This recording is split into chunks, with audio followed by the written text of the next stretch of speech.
initially, the thing that kept me from recording is back in April, I repainted my whole kitchen, which was a much bigger project than I anticipated. I knew it would be big, but there was just a lot that went into it, and a lot of time and thinking. Like, I mean, if you ever have painted a room in your house, it can be a lot. And I did everything, not only the walls, I did the cabinets, and not only outside the cabinets, like the doors, but I did inside the cabinets, and I did all the actual doors, like down the hallway from the kitchen into the bathroom and one of the bedrooms. I went to town. It was a lot. And then of course there was all the extra things that go with painting, like cleaning and decluttering, just trying to freshen up the space. I got new curtains. It turned out really well. I'm proud of it. It basically went from like a darker blue to a very light blue, like the name of the paint is Crystal Sea. And it's a very bright, sort of turquoise kind of blue, so it really brightened up the room. I'll see if I can put some pictures in here for you to see.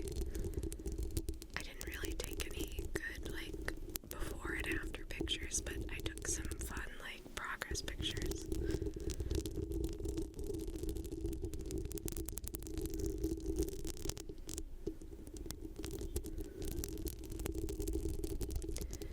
Yeah, so after that, it seemed like every week I had something going on, some kind of plans.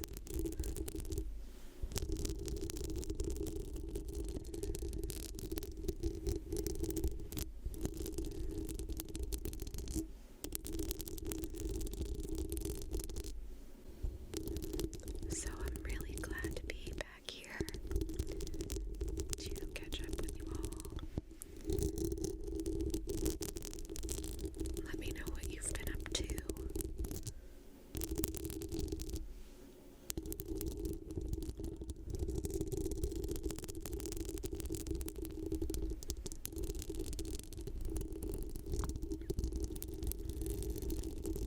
So I've gone to quite a few concerts lately, which I had been looking forward to, but they all kind of happened like one after another, so it was kind of a lot.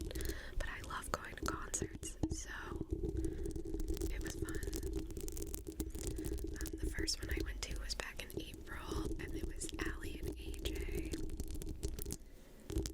I've seen them a few times, and they always put on a good show. More kind of laid back, but I like that vibe.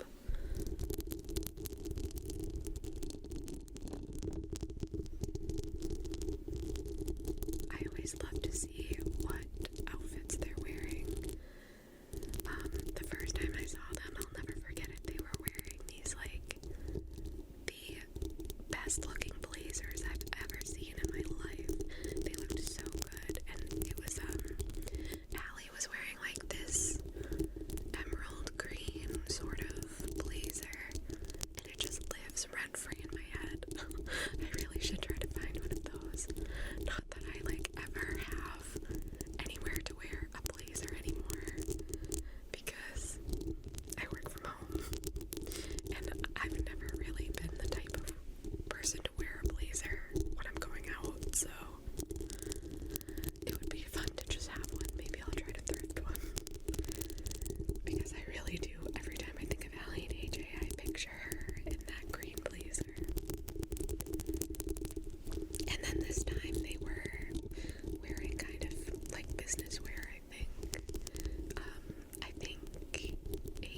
this time, somehow, miraculously, I was able to get, like, second level seats. So not lower bowl, but not nosebleed balcony. And, they were also, like, dead on facing the stage, which I always love those kinds of seats being dead on. Like, I'd rather be farther away and dead on, and you get like a nice symmetrical view of the stage. I'd rather do that than be closer and like on the side. I don't know, I just don't like being on the side. So I was really, really pleased that I got those seats, and it was a great show. I cannot believe she was on the stage for 3.5 hours. I thought she was only gonna be there 3 hours, which is still a lot, but 3.5, it was insane, and I loved every second of it. I love how she did the set list, and surprisingly, like, I had seen a lot of it already on like TikTok, and I've seen clips everywhere, so I was like spoiled, I guess, for most of it. But the thing that surprised me, and I loved, that stuck out to me the most, was her transitions between the sets. Those were amazing. Specifically, the transition to the Evermore era. It was scary. I don't know how to describe it, but it got me so off guard. And then the transition from the Evermore era to Reputation. So you're in kind of like an acoustic sort of vibe, and then all of a sudden there's like snakes hissing, and it's just a really quick flash of a snake, and I was like, oh my god, I had no idea that was coming, and it got me so excited, because I'm a Reputation girly. That's my favorite Taylor album, so I was really hyped up for it, especially because I didn't get tickets to the Reputation tour, so I was so excited to hear those songs live.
such a rant.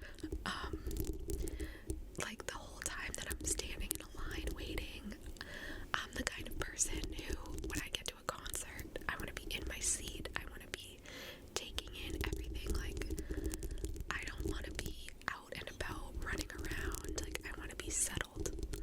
I'm ready for the show. I'm there for the show. So, we finally found one that we liked, and I'm waiting in line, and then the line is just not moving. We were like wrapped around up some stairs, and finally some people that were waiting with us, they went up ahead, and they realized that the line that we were waiting in wasn't a line at all. It was like the merch was set up so that it was basically just a mob of people that were kind of like 8 or so separate lines, but it was like all jumbled together, and it was just, you pick one and then you just move forward and forward until you get someone to wait on you. And the line that we were in was just wrapped around for one of those lines, so that's why it was moving so slow. So we finally left that line, we got up, just went to the back of the crowd, and we waited maybe like a half hour after that, and then we finally got to the front. And it was crazy. Everybody was going after the blue crew neck. I don't know why. Like, I guess that's, out of all the merch items, that I can definitely see why that's the most, it seems the most wearable and unique, I guess. Like, it seems like there was the most thought put into that one, but I still don't understand why people were like going so crazy over it. Like, there were some other things that were fine. So I think I had the chance to get the blue crew neck, but I was like, I don't need to. I'm not like other girls, no. I was like, I don't want to spend $70 on that. I think that's how much it was, so I ended up getting like a $45 kind of beige Aerostore t-shirt. So it just has the Aerostore like collage art that's on everything. It had that on the front, and the back had all the dates, but it was like black and white, which I liked because I saw one that was beige, but the Aerostore collage was in color, and like the colors just clashed. I didn't like it, so I went with the black and white one, and I'm really glad I did, because it's definitely something I'll wear a lot, and it's more subtle, which I like. I like subtle merch. Like, I mean, as subtle as it can be with that, with like 10 of Taylor's faces all over you. The black and white helps, is all I'm saying. Anyways, yeah, so we missed pretty much all of the first opener, which was Gail. We missed her set, which is, I'm not that mad about. Like, I do like to watch the openers, which apparently is kind of controversial, but I love openers. Because a lot of times I find a lot of artists that I end up liking when I watch the openers. But we missed Gail, and I wasn't that mad about it.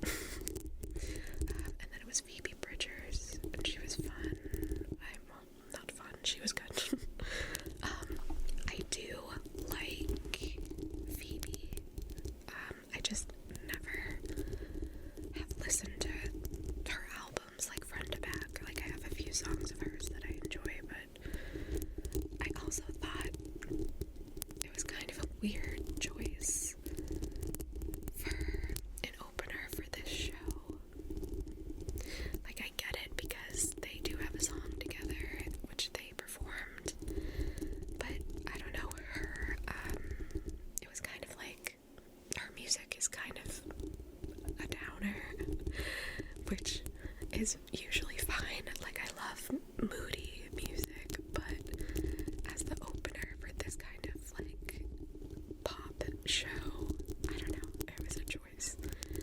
But she was good. And then finally it was Taylor. I cried during the intro with all her, like, when she was about to come on, and there was like, what do you call it, like a montage of all her different eras, you know. Anyway, I was just so excited, and then it was so fun. My favorite sets were the Evermore set and the Reputation set, which makes sense because those are my favorite albums. I loved 'Tis the Damn Season. I don't think I realized that she played that at every show, so I was so excited to hear it. That's one of my favorite songs of hers, and it was so good. Also, Tolerated is so underrated. I loved the theatrics of that performance. It just really worked for me. It was kind of like watching a stage show for a minute.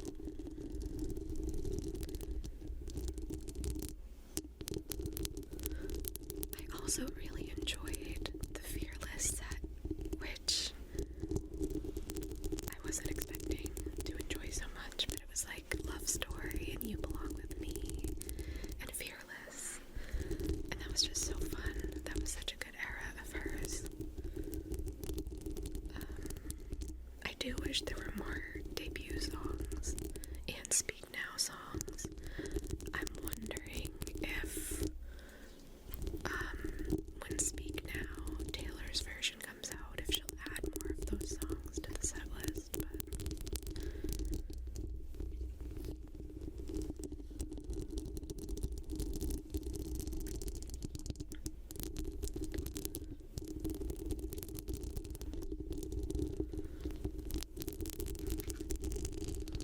I was also amazed at how when I first heard that she played the 10-minute version of All Too Well at every show, I was like, how the hell does she pull that off? Because like, that's such a marathon of a song to perform, and I was amazed that when she played it, it literally felt like the 3-minute version, you know?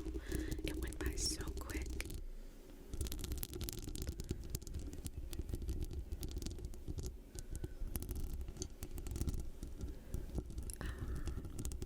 The next show after that I saw was Louis Tomlinson,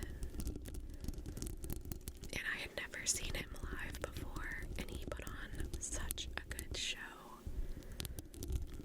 I just kind of got his tickets on a whim because I listened to his newest album, because I didn't really listen to his first one at all, but the second one was intriguing to me, so I listened to it. I really enjoyed it. I listened to it for like 2 weeks straight, and then I saw his tickets, so I got tickets. Great show. I love his vibe. It's kind of like alternative, sort of rock, which I love. I love. A lot of great.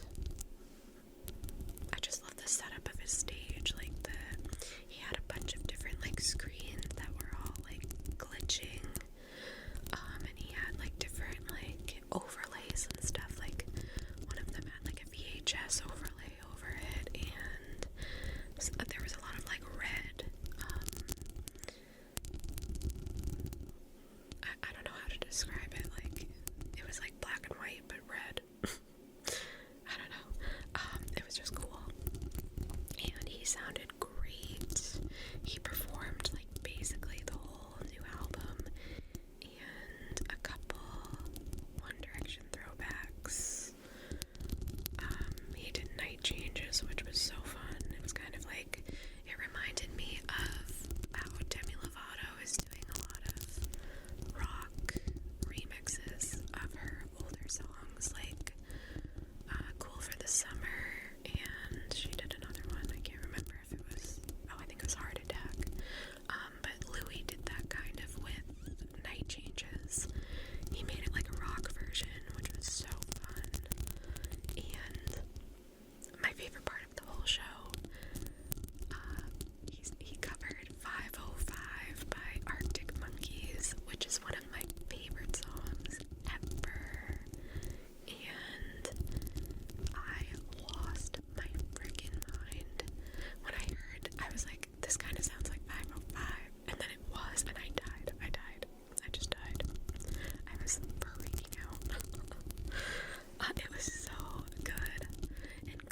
liked the style of the music. It reminded me very much of like Lindsay Lohan's band in Freaky Friday.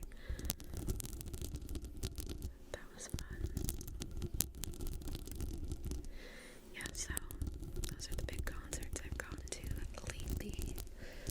And that also reminds me, I didn't write this down to talk about, but the new Jonas Brothers album came out recently, which is called oh my god, I almost said it's called Jonas Brothers. No, it's called The Album. And I've been listening to that nonstop for the past few weeks. So fun. Such a fun summer album. And I'm seeing them a couple times when they go on tour later this summer. Very, very excited. My favorite songs on the album were Summer in the Hamptons and Vacation Eyes. I also really like Sail Away. Wings is still a favorite. Yeah, those were the big ones.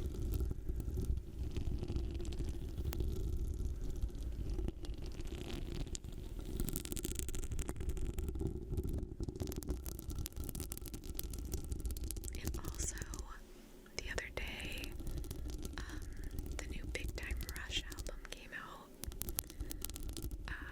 What the hell is the name of it? I think it's Another Life. Another great summer album. Very much they are filling the void in the boy band market. They're giving like 90s NSYNC Backstreet Boys, and I love it. My favorite song, I've only listened to it a few times, so I'm not like at the point where I can distinguish between all the songs yet, but my favorite song on my first few listens was Work for It. It's a bop. I also still really love Waves, and the Waves music video is so good. Talk about 90s boy band realness. That video is very much like an NSYNC video to me in all the best ways.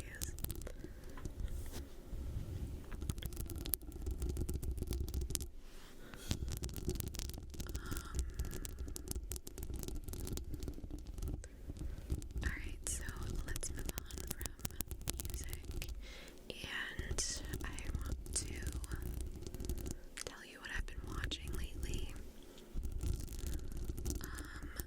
Weirdly enough, the biggest thing I've been watching is Sex and the City. And I say weirdly enough because I have always, I don't want to say I've hated that show, but I just never understood why it was popular, or why people watched it, or anything. I just did not understand it. They used to play it on E all the time, and anytime I would see it, I would watch like a minute of it, and I'd be like, what the hell? Like, what are you people thinking? I don't know why I did not connect with it. I did not think it was good. I just didn't understand it. But then, a lot of my friends have watched it, and one of my friends put on a couple episodes when I was at her house, and once I watched like the full episodes, I was like, okay, I kind of get it. I think it's because I'm getting closer to the age that they are. I am approaching my early 30s, so it's just more relatable to me now.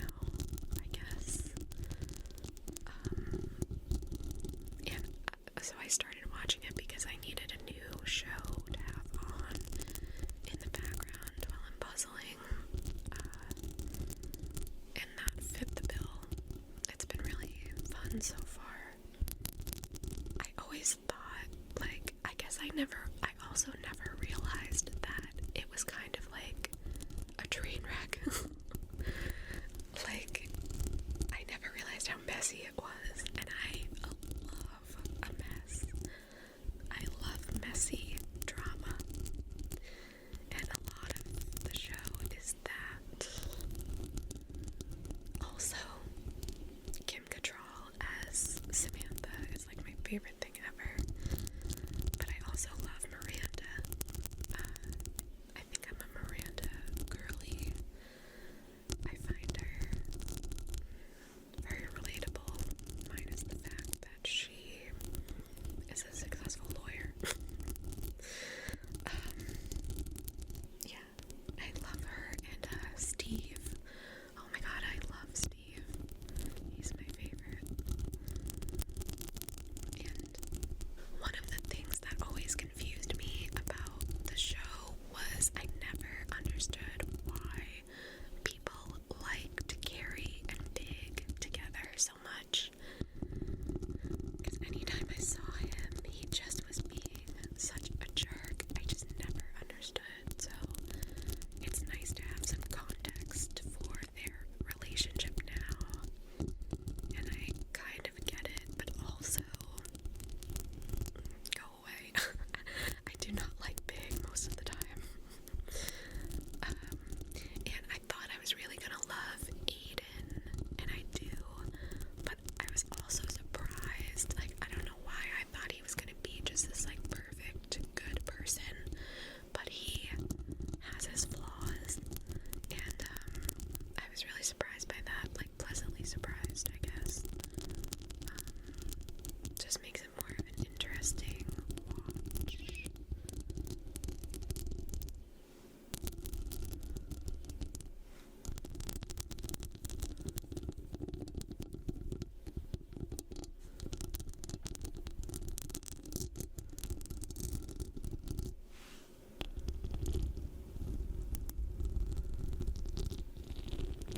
I also have been watching a lot of Succession. I finally started watching it just in time for the show to be over forever. And it was really, the way that I watched it was so confusing, because I started watching season 4 live, and then I went back to season 1, so I'd be like, I was just going back and forth, and it was really hard to keep it all straight. So I've currently watched most of season 4, and I started season 3, so I basically just have to finish season 3 and then the other random episodes in season 4 that I missed. I'm glad I gave it another shot though, because when I first tried watching it, I just watched season 1, episode 1, and I did not understand it again. It just was something I was like, this is not for me. But once I kind of saw the direction it was going, and I started to like the siblings, like Shiv, just all of them, Shiv, Connor, Kendall, and Roman, then it was much more enjoyable of a watch.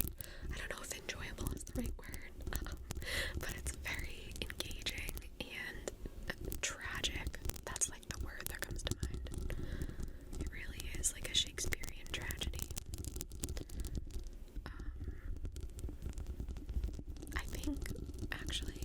I think season 1 might be my favorite season, because I just loved seeing Kendall trying to, like, that one episode where Kendall was trying to get the board to like vote Logan out, but Kendall was late to the meeting, and then he ended up having to give his pitch like over the phone while he's running through traffic. That was one of the most tense episodes of anything I've ever seen in my life, and I was so surprised at how like engaged I was in it. And ever since then I was like, oh yeah, this show just has me hooked. I kind of wish that I had watched it all along, because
been a long time since I felt like this watching a show, but I feel like the creators are laughing at us, and I don't like that. I hate feeling like that. The fact that they, like, were teasing them getting together, just, like, there's a difference between teasing in a fun way and teasing in a cruel way, and I think the way that they teased that was very cruel, and I'm currently very bitter, so I'm not gonna watch the last episode while I'm in this, like, bitter state of mind. I need to calm down and, like, calibrate my brain, and then I'll go back to it when I'm good and ready. Yeah, I just feel like they really fumbled the bag, like, even beyond, like, the romance of it all. Like, in general, I just don't know what happened. There were a lot of things I did not like. There were a lot of things about the season that I did like, but they're just being overshadowed right now. And I'm no stranger to a bad series finale, because my favorite show of all time is How I Met Your Mother.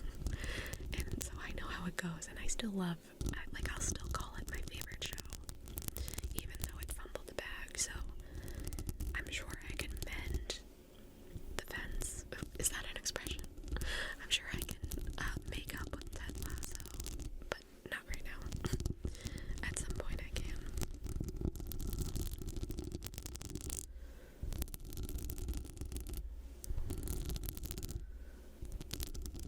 I've also slowly still been watching Smallville. I'm like halfway through season 4, which means Lois showed up, and I'm so excited. I love her so far. I can't wait to see her. Right now she's kind of recurring, so I can't wait to see her be like a regular, series regular, you know. It seems like I've been watching, like, I'll watch a bunch of episodes of Smallville all in one day, and then I'll take like a 2 or 3 week break. I end up watching like a half a season at a time, it seems. So I am slowly making my way through, and I will keep you updated once I finish season 4, and especially I've heard that season 5 is really good, so I'm sure I'll have a lot to say once I get through those. So I think that's it for TV shows. I really haven't watched many movies lately.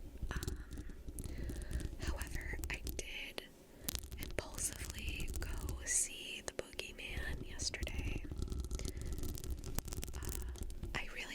I don't think I had ever even seen a trailer for it, but I saw, I think it was Chris Stuckman's review of it that he uploaded either yesterday or the day before, and it was good, and then I realized Chris Messina was in it, and I love Chris Messina, so I was like, oh, I gotta go see this, and I love a good horror movie,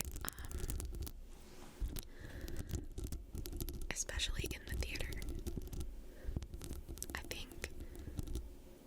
I don't know if I've talked about this before, but I think horror is my favorite movie genre after romance.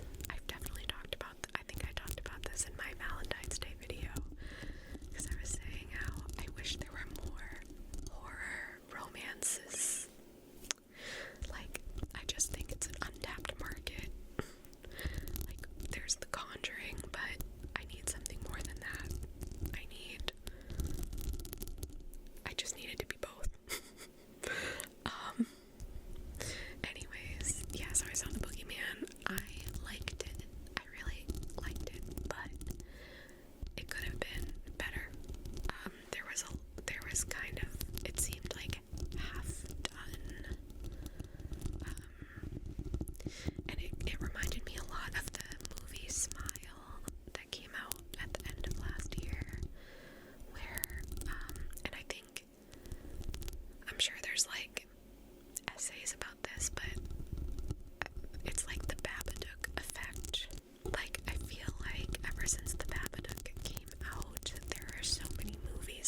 just think a lot of these movies are kind of being lazy about it.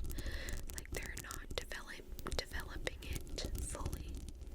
Even Smile, which I really enjoyed, and they could have just taken it that extra. You know, there was just something missing, and it was the same with the Boogeyman, that it started out so promising, and then it just kind of like, I don't know, they get too wrapped up in the literal of it. Like, if you're gonna go for a metaphor, make it a metaphor. I don't know how to describe it. Yeah, there was just something missing. I did love Christmasina though. I think he was underutilized, and it was very well acted. Everybody did a great job. The girl who played the oldest daughter, she carried the whole movie, and she did good. I just think there could have been more Christmasina. Also, the youngest daughter was so funny. She had a lot of hysterical lines, so that was fun and surprising. She did a really good job of balancing. She was funny when you needed her to be, but she was also like very convincingly a scared little girl with the Boogeyman in her closet, you know. And the Boogeyman itself was I liked the design of it. Yeah, so it was good. Could have been better, but it was good. I'd recommend it if you're into horror. And hopefully I didn't spoil anything for you. I don't think I did, but also, speaking of horror, did you guys see the teaser for the Five Nights at Freddy's movie? Because it looks very good. So glad that Josh Hutcherson is back in a leading role, and I didn't know that Matthew Lillard was going to be in it. That's going to be so fun. I think it comes out in October, I think. I was thinking it came out in the summer, but that is definitely like an October movie. So I'm excited for that. If you guys want to recommend me any horror movies, newer ones, I feel like it's just been kind of dry lately. So if you've seen any good ones, let me know. I'm very much like